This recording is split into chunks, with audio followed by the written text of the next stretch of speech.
Okay, everyone, we're going to get started now. Thank you so much for joining us for this WOW webinar. And this topic is getting started with SEO. My name is Nora Longo, and I am on Tia's team here at WhereWare on the internal marketing team. And I'm going to kick it over to Tia to start us off talking about getting started with SEO. Thanks so much. Hi, everybody. Thank you again. As Nora said, thank you so much for joining us for this webinar. You can tweet at us with hashtag WowWebinar, any questions that you might have. You can also ask questions during the presentation, and we'll have some time at the end of the presentation to answer any questions that you have. But go ahead and start asking them now, and we'll collect them towards the end. All right, I just want to tell a little bit about WhereWare. We're a privately held digital agency. We've been in the business for about 17 years, and we really focus on building personalized websites, email campaigns, SEO, of course, since that's what this is about, pay-per-click, mobile applications, and data integration. We have a very wide variety of clients, from B2B to B2C to service industries to e-commerce. So we're going to try to keep this search engine optimization webinar pretty broad, but if you guys have questions, like I said, we will try to answer them at the end. So let's dig right into it. Let's start with the definition of search engine optimization. So this might seem fairly basic to you guys, but I just want to make sure that we're all on a level playing field here. So if you look at the screen on the part that's boxed in pink, you're going to see that's the organic search results. Everything above it, the blue shoes at Zappos and all the blue shoes that you see up above, those are all paid ads. So SEO really focuses on that organic or non-paid search results. And we like to say that it's not just about getting you to the top of the ranking, but SEO best practices really make your site better for your audience. So we'll go through best practices today and what you should be focusing on.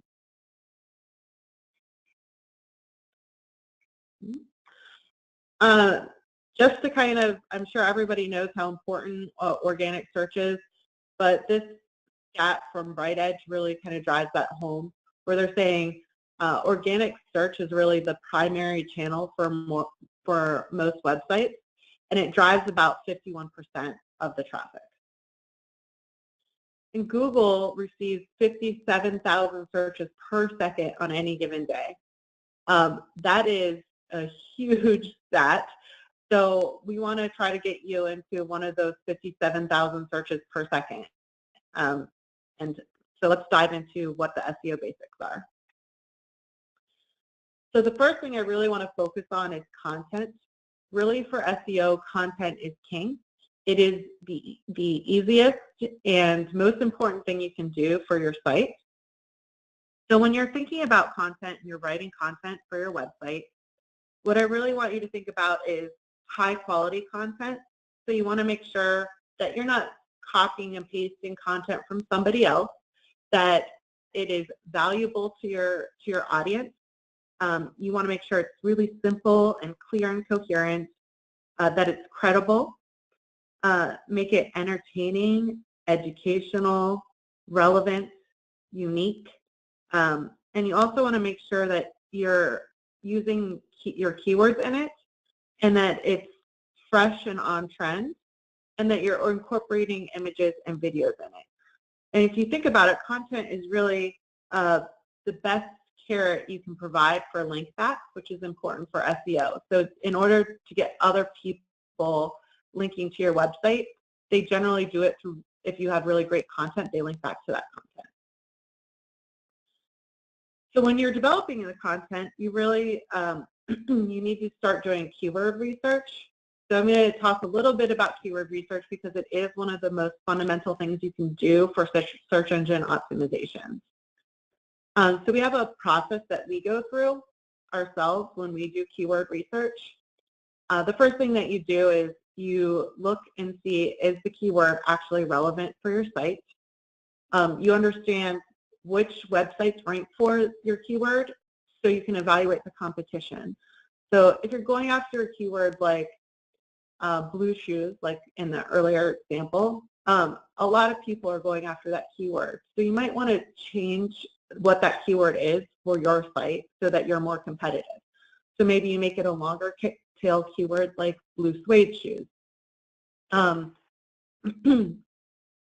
next thing that we do is we look at traffic, we buy traffic through pay-per-click.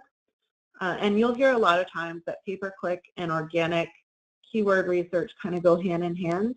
And this is how they go hand in hand. Search engine optimization generally takes a lot longer for you to see results.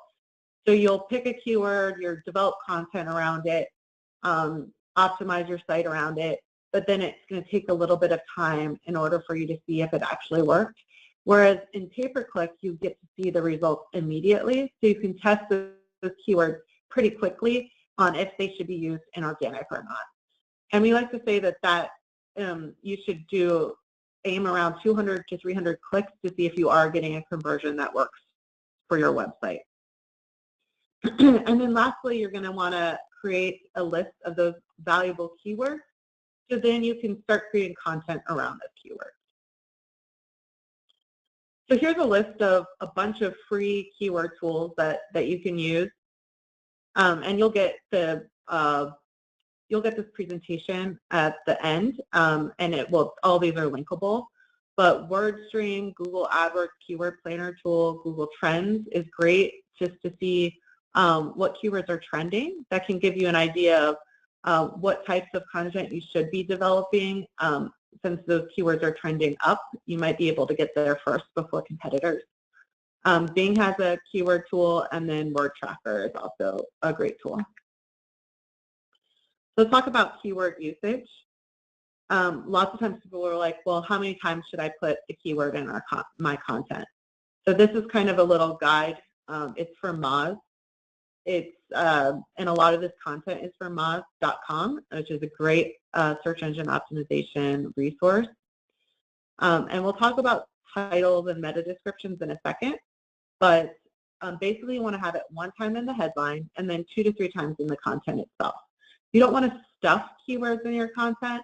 That is looked at poorly upon for Google. So if you have the keyword in there, 25 times, that's not really natural. Generally, Google rewards anything that is good for your end user. So as an end user, you probably don't want to see the word blue shoes in your copy 28 times in a paragraph. 2 to 3 times is much more natural, and it's a much better experience if you're putting it in there just a few times versus 25 times.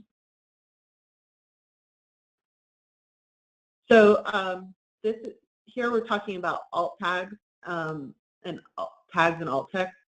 So if you think about how Google crawls your website, on the left you can see what it looks like for you and me. Basically, it's a nice, pretty picture of a panda juggling with a sign-up form, and you can tell what everything is. Whereas on the right, which is how Google sees it, it basically turns everything into text. So if you don't use alt text on your images, then you're not going to be able to tell, or Google's not going to be able to crawl that part of your website. So it's really important that you include alt text on all of your images. And really, it's just a tiny piece of code that you add to your images. And probably in most of your CMS systems, you should be able to put alt text on your images. Now I'm going to talk about title tags. Again, this is something that you don't necessarily see on the page itself. It's a little piece of code that you put on your website, and most CMS systems allow you to modify your page title. You'll see it if you look on the upper left. You'd see it basically on the tab, so in your browser. So for mudpie.com, we're going after newborn, baby clothes, women's apparel, and baby gift ideas as some key terms for that homepage. If you hover over that tab when you're browsing, you'll see the page titles for every single website that you go to. It also shows up in the search results itself. It's usually the part that's clickable. So those are the things that are boxed off in pink.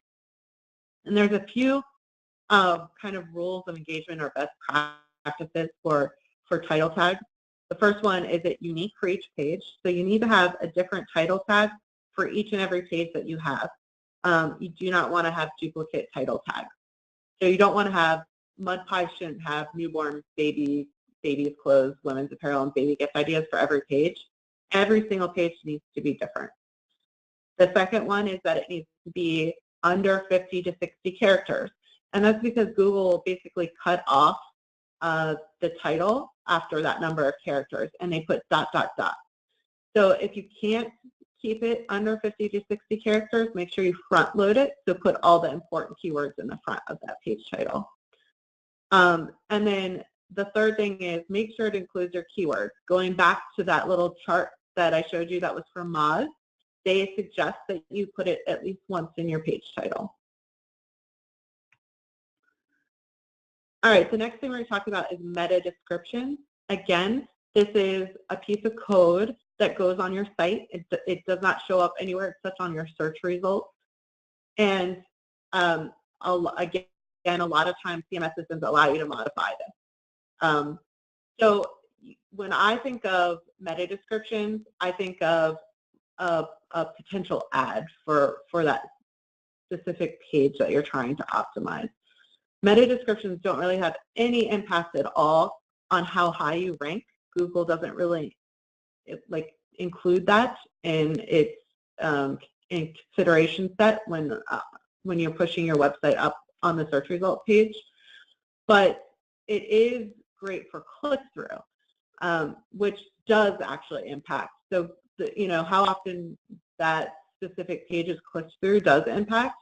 So you want to make sure that your meta description is unique and compelling, and it's really easy to read. Again, you want to think of it as a little mini ad for that specific page.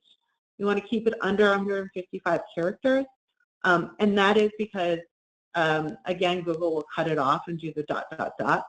And then lastly, you want to make sure it includes your keywords. And you want to make sure it includes your keywords not because that impacts where you show up in the search results, but because when people are searching for something, they'll actually bold that in the description. So here, in this example that I have up with the Canon EOS Rebel T6, you can see Canon Rebel T6 is actually bolded because that's the keyword that people were searching for when the search result came up. And then lastly, we're going to talk about alt tags. So alt tags are for images, kind of what I described for the panda on that example a few slides ago. Google can't see images. They can only see how you describe the images, and that's what alt text is for. So if you look at this example, you can see if there's a Doritos bag. This is obviously an Amazon listing. But if you look on the right box, you'll see that highlighted yellow portion is the alt text. So it says image alt equals, and then it says Doritos tortilla chips, nacho cheese, 1.75 ounce large single serving bag, pack of 64. It's actually the same as the product title, but it's great because it's so descriptive. You want to make sure that you're not just stuffing keywords in there.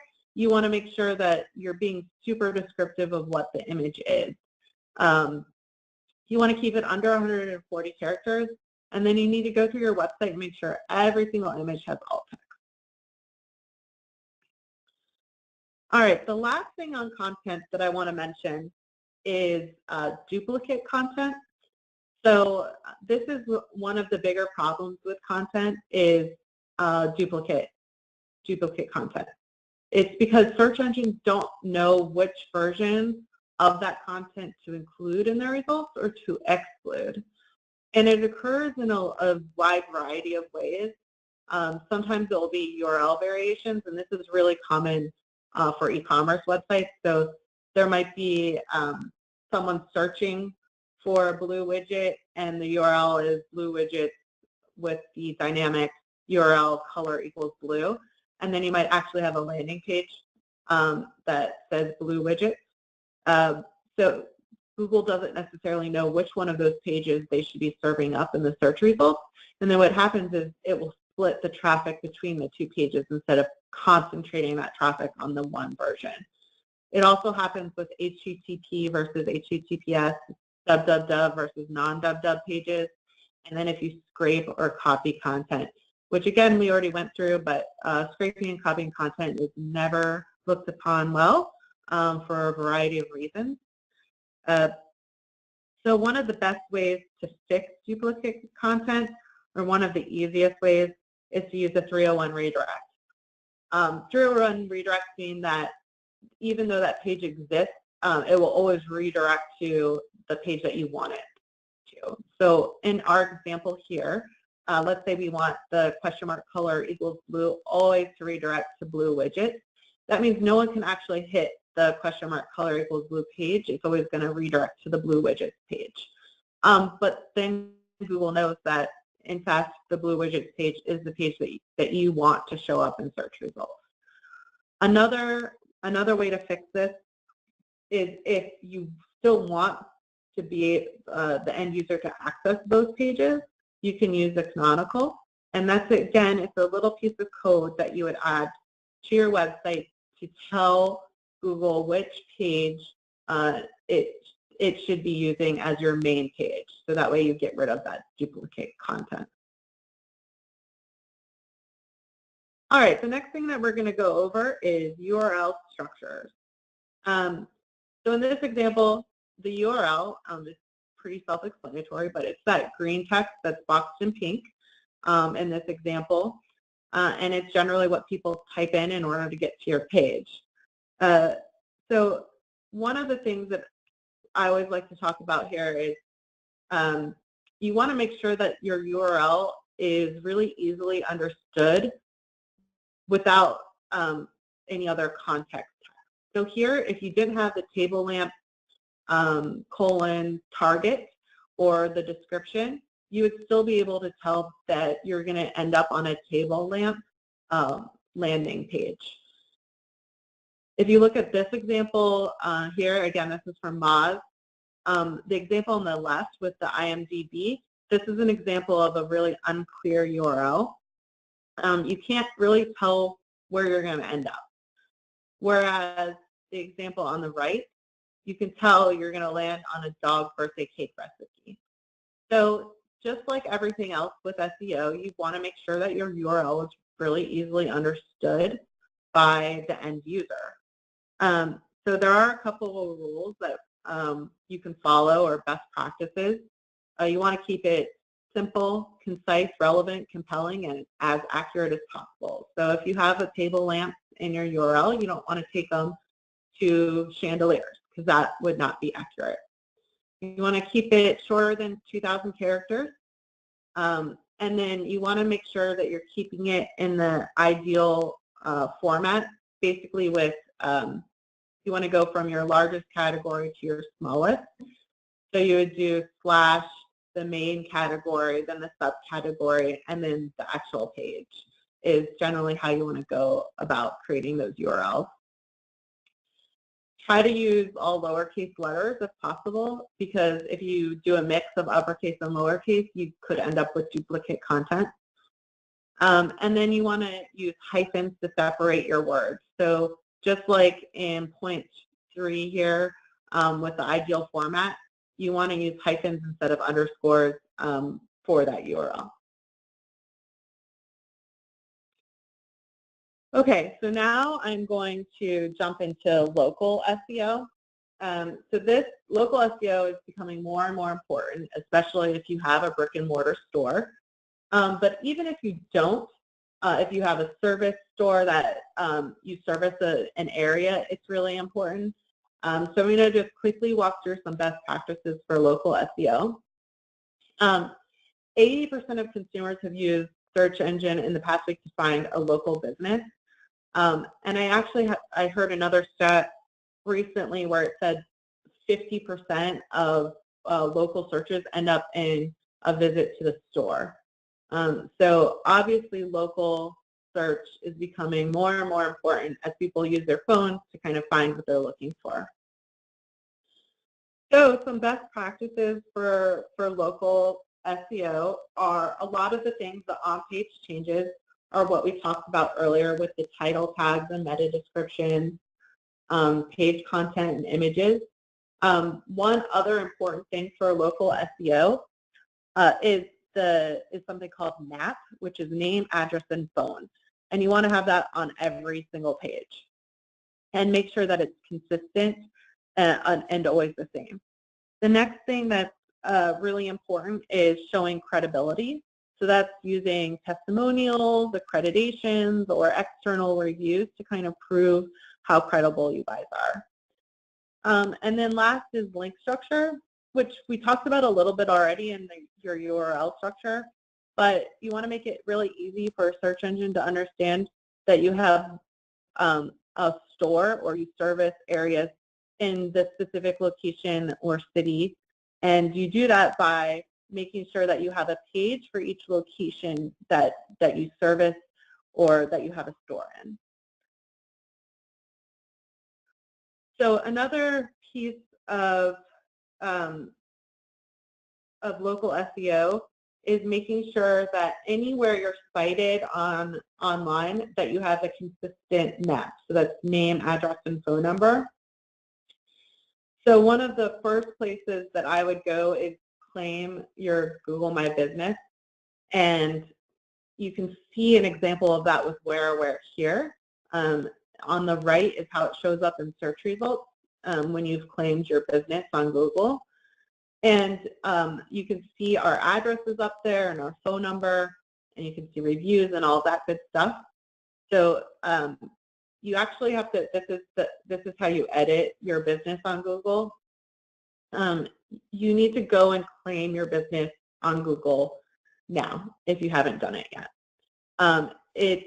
It can be time consuming if you have a lot of different locations, but it's not difficult.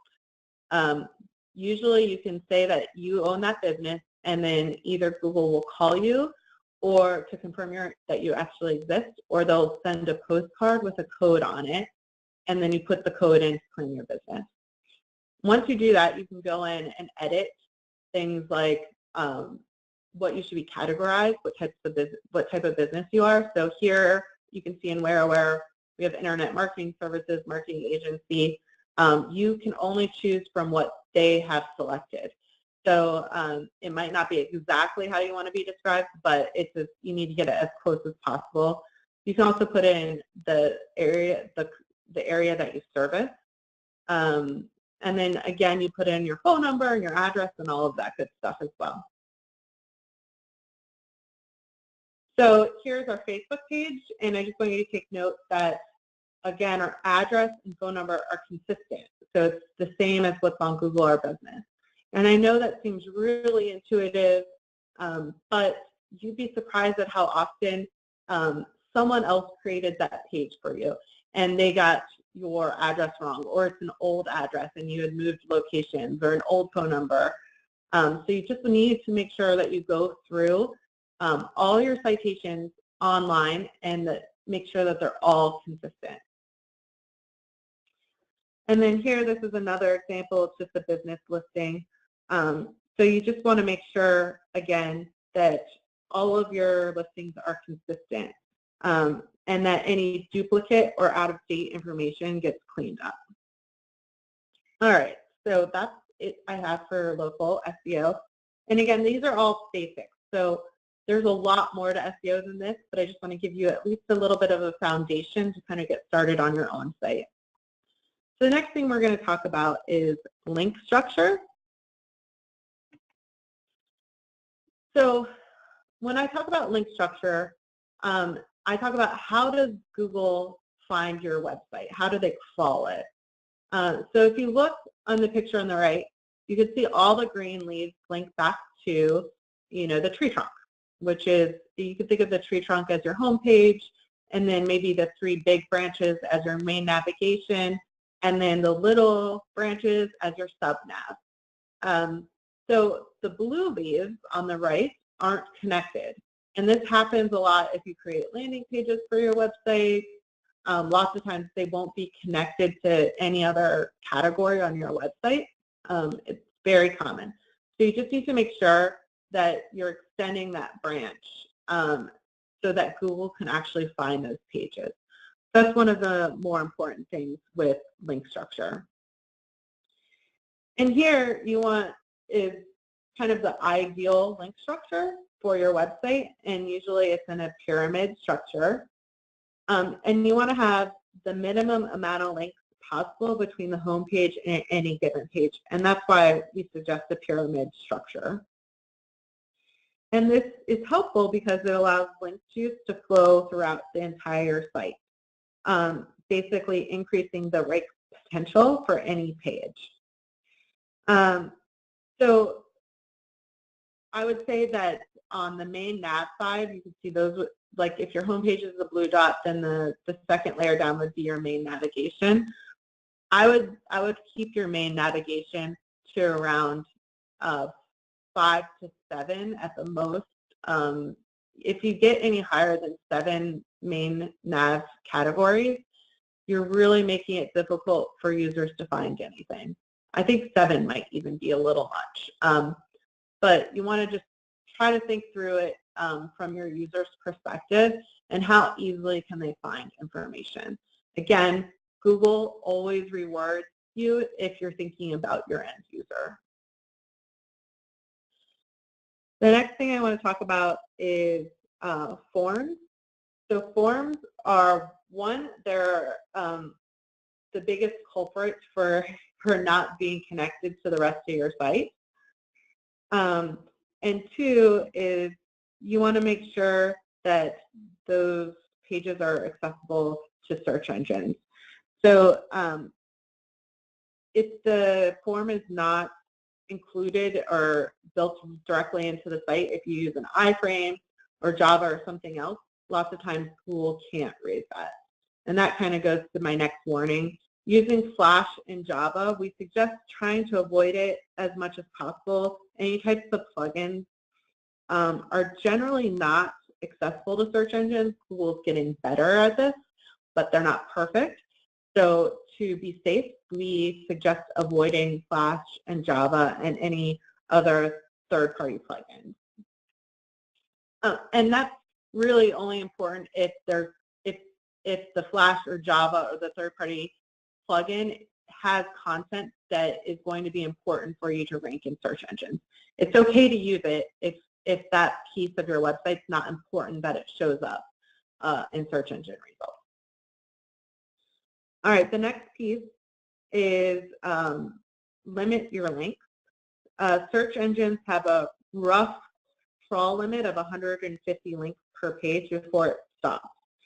So you know, there are, of course, some situations where you have to have a lot of links on a page, but we like to say to try to limit it. It looks spammy if you go, and have a ton of links on your page.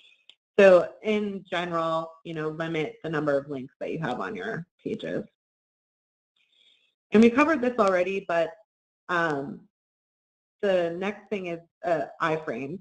It's difficult for Google to crawl these. Again, they are becoming better at it, but you should avoid it if you can. All right, so let's talk about measuring success. One of the ways that we measure success is through Google Analytics. If you're not familiar with Google Analytics, it's a free tool. It doesn't take a lot of effort to install it. And my favorite report to look at is if you look on the left, you see it says acquisition, all traffic channels. That's one of the best reports to look at overall. It's going to give you a lot of information about each channel that goes to your website. And by channel, I mean, is it organic search traffic? Is it email traffic? Is it paid search traffic? Is it referral traffic? So you look at all the channels. And of course, for search engine optimization, you would be looking at organic. So you would kind of mark the date that you did some optimization, and then you would check to see how have you grown. Has your visits grown from organic search since you did those changes? Has your revenue grown or goal completion grown since you did those changes? That's one of the one of the first ways that we go through and look and measure SEO success. A couple other places that we look at referral traffic, and this gets into the third-party links, which we didn't go into a lot in this presentation because it can be a presentation in and of itself. But one of the factors that Google considers is how many times is your website linked to from other websites, if that makes sense. So if you're linked by high authority pages, so like let's say your website is linked from CNN or the New York Times or some other website that has high ranking authority, that looks really well upon Google, and it will then give you a little bit of boost because of that. So to at least track where your referral traffic is coming from is very helpful, just to see if you can either take advantage of it or add new sources to that are similar. The next thing that we look at is the organic landing pages, and we look to see which pages are ranking higher, what's the bounce rate on those, are those people ending up going to convert, or should you maybe change something about those landing pages? And then it also helps you identify which keywords they might be coming in from. Not recently actually, it's been like 2 or 3 years now, Google made all search private, so you can't actually see the keywords within Google Analytics. But there is a way around that, and that's using Google Search Console, which is what this screen grab is from. So Google Search Console, again, it's a free tool that Google provides. It's fairly easy to install on your website. It's usually either like a little piece of code that you can put on your home page, and then sometimes you can actually, if you have Google Analytics on your site already, sometimes you can use the Google Analytics code to confirm and install Google Search Console. It used to be called Google Webmaster Tools. Now it's Google Search Console. But it stores about 3 months of data for you. And it's going to show you your queries, which means what keywords are people searching for where you show up. And that's what the impressions are.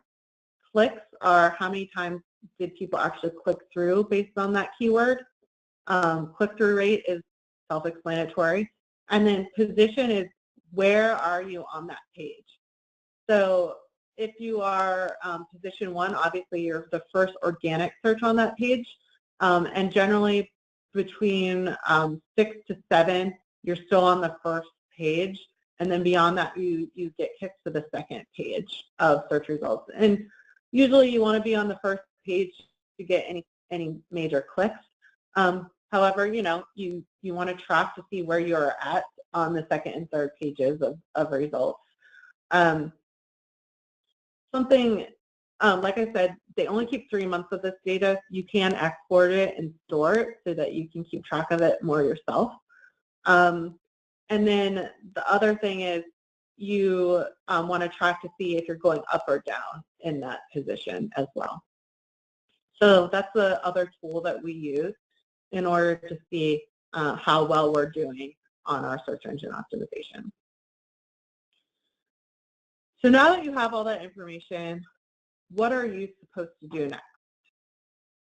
So I kind of put together this chart that kind of at least gives you an idea of how difficult each piece is to get done for search engine optimization. So like I said in the beginning, great content is probably the first place that you want to start. Developing great content is not super difficult. Doing the keyword research and all that can be a little time consuming, but it's not super difficult. So that's the first place that I would start if I was you, is developing really great content for your website.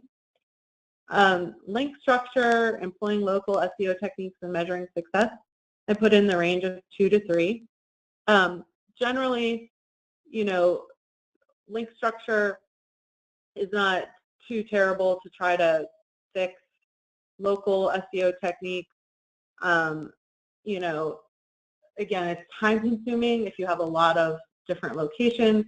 If you don't have a lot of different locations, it's pretty easy to go ahead and clean up your listing. And then measuring success, really it takes some patience using Google Analytics, but again, not too difficult. You should be able to do most of it on your own. The last thing, URL structures, I put this as a 5, mostly because it probably depends on your system, so your CMS system, on what your URL structure is. And you might not have a ton of control over it. Some systems allow you to control it, and others don't. So it might take some extra help. It might take a new platform, or it might take extra help from developers in order to fix that issue.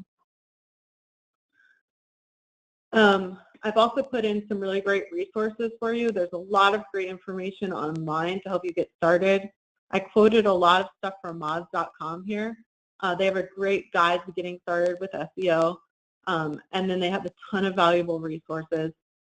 SEMrush is a great tool as well, especially for competitive research. Same with SpyFu. Screaming Frog is a great tool to kind of scan your website. It has a bunch of other SEO tools as well.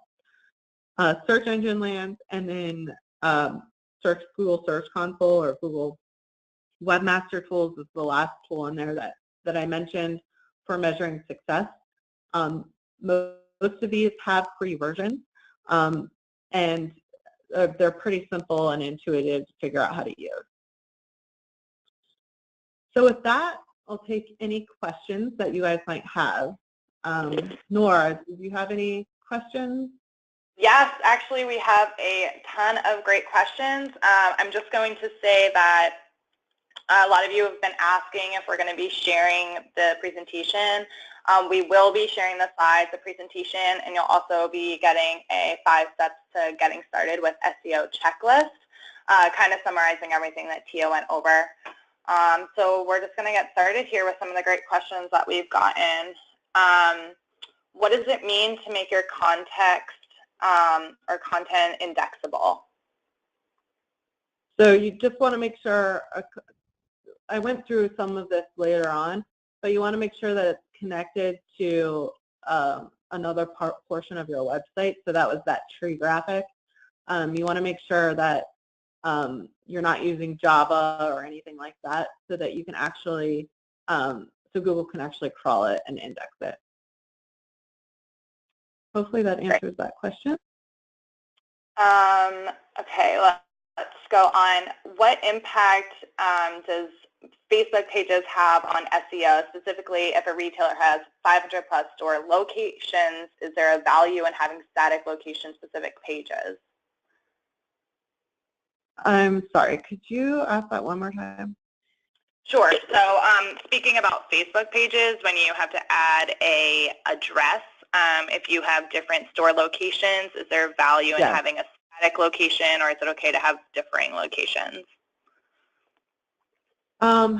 Generally, I like to, I mean, if you have, thousands of locations, obviously that is very time consuming, but I would have at least your major areas of locations as a static page. And you should put specific Facebook pages together for each of those main locations. Okay, great. So talking about title tags, should you have a different title tag for every product that you sell? Yep, that is correct. That's honestly, that's why people hire SEO agencies a lot. So obviously we do SEO. And that's one of the main reasons we get hired, is because it is super time consuming if you sell thousands of products to go through and make sure that you have a different page title for each product that you sell. Great. Okay, so talking about character counts, do spaces count when you're counting character guidelines? Yes, they do. Okay.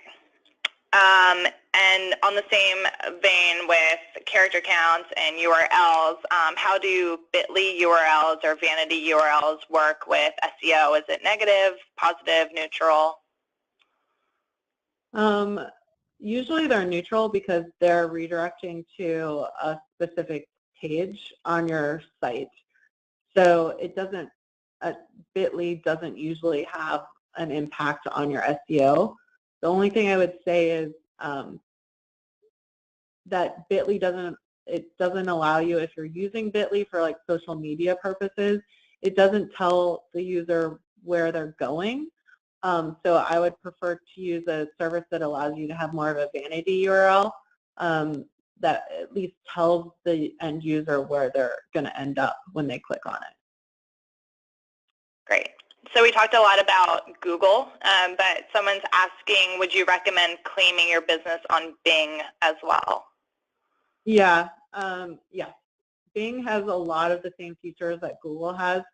I talked mostly about Google because honestly they own a majority of the search market, but Bing has almost the same exact tool set that Google has, where you can claim your business on Bing. They have like a equivalent to Webmaster Tools. They have a Bing Webmaster Tools. So I would recommend, of course, doing everything on Google first and then moving to Bing. Great. So going back to the NAP, so when you're using your phone number on your different pages, is there a certain way that you should be writing your phone number? Should you always use parentheses with a hyphen, or can you use periods or something like that between the area code and the different numbers? I wouldn't use periods, but everything else is probably fair game. You just need to make sure that Google's recognizing it as a phone number, which they're pretty good at. And then depending on where you're listing your phone number, some of them only accept a certain format for the phone number, so you don't have a ton of control over it. But I would try to avoid periods and then try to be as consistent as possible if you can. Great. So you talked a lot about not having too many links on a site. So when you talk about limiting links, is this external links to other outside websites, or does this also count linking between different content pages within your site? Both. So it means limiting all links, because Google's going to scan through your page, and they're scanning all the links that are associated with your page. Great. So someone's asking about, they use an iframe on their Contact Us page, and how does that affect their SEO? So like I said, if the iframe contains anything important in it, like your address or phone number, I would take that out of the iframe and put that on the web page itself. If you're using the iframe just for the form fields, like name, phone number, business, or whatever it is that you're asking, I think you're probably okay.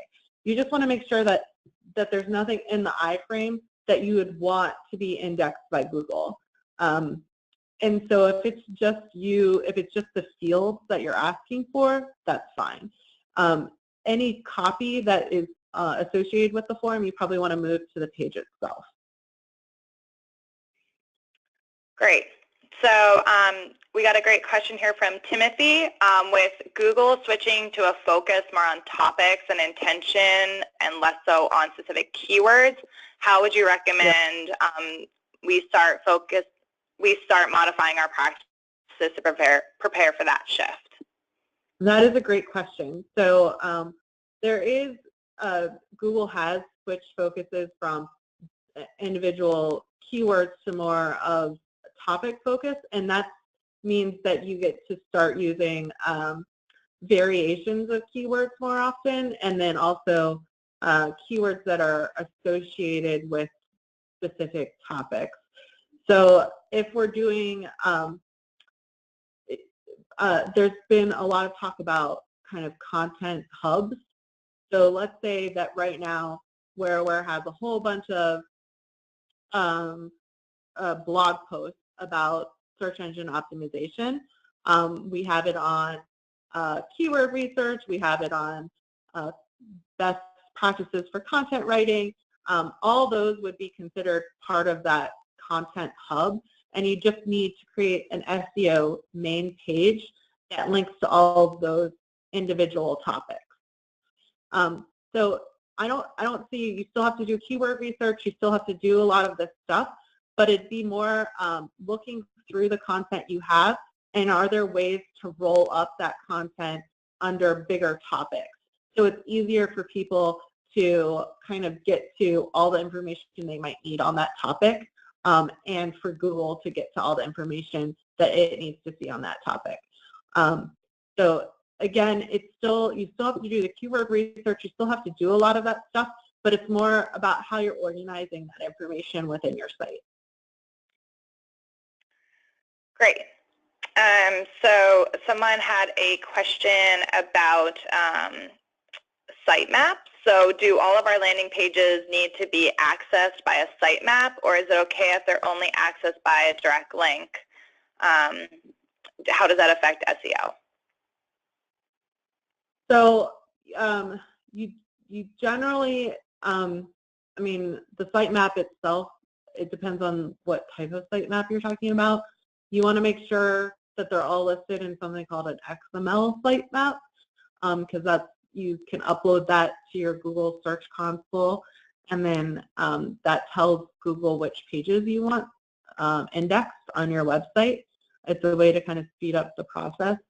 As far as like not having it, I would recommend always having it part of your navigation if it's important on the search side of things. And that's for a couple of reasons. One, because it is easier for Google to crawl it. If it is part of your main nav, it's telling Google that that page is of importance to you. And two, it makes it easier for your end user to find that information that you're looking for. Of course, there are exceptions to every rule. So you might have a really good reason why it can't be part of the navigation, and it is just a link. And if it is just a link on your page, it is still crawlable by Google. You're giving them information that is not as important as the pages that are attached to your navigation. Okay, great. And we have another question here about URL links. So if the title of a page is really long, should you edit the URL to shorten it, or would that interfere with how Google recognizes it? And like, do you need the full title of your page to be recognized in the URL? No, you don't. You need to make sure that the keyword is in there, though, if you can get it. But you just want to make sure that, again, it's understandable. It doesn't have to match the title of the page exactly. Okay, that looks to be all the questions that we have for today, and feel free to reach out to the contact information here on this last slide if you have any more questions. Thank you to everyone who joined us today. We'll be sending out a link to access all the presentation slide and the checklist hopefully later today. Thanks, everybody.